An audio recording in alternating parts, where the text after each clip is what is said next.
Kalimat tauhid, inspirasi, kekuasaan, dan kemenangan dalam politik.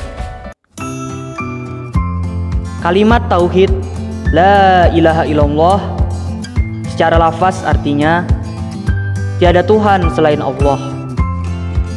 Dengan demikian, maka kalimat ini memiliki makna yang agung. Konsekuensi yang terkandung dalam kalimat ini menyatakan bahwa hanya menyembah Allah dan mematuhi segala perintah dan larangannya, dan meyakini serta mengimani bahwa syariatnya itu benar, yang sebenar-benarnya.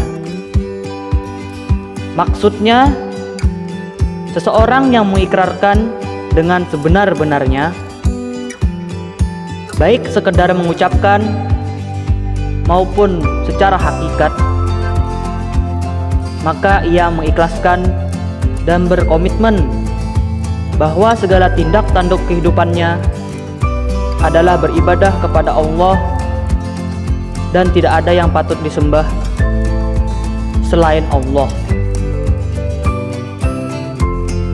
Kalimat ini juga memiliki makna yang sangat luas, tidak terkecuali dalam kekuasaan dan kemenangan dalam hal politik.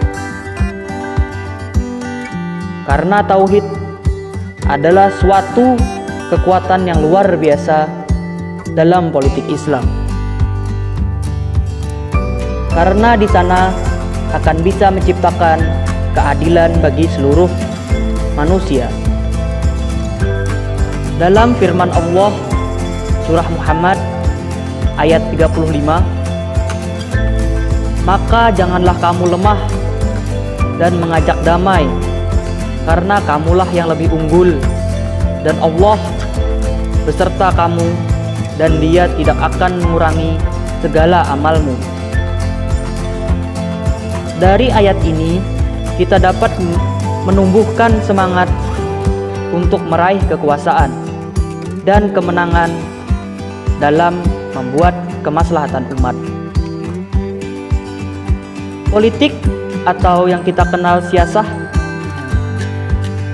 dapat dipahami bahwa melakukan tindakan terhadap sesuatu dengan tujuan memperbaikinya.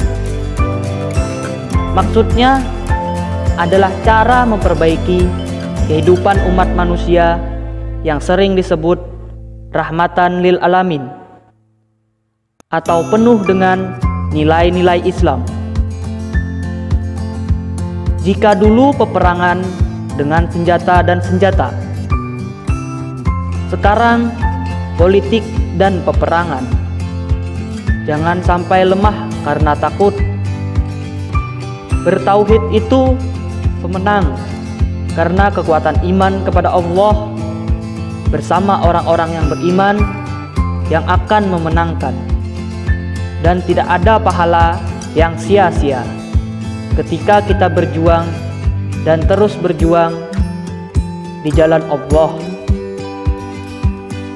Jadi kita hanya memperjuangkan, sedangkan kemenangan semata-mata dari dan milik Allah.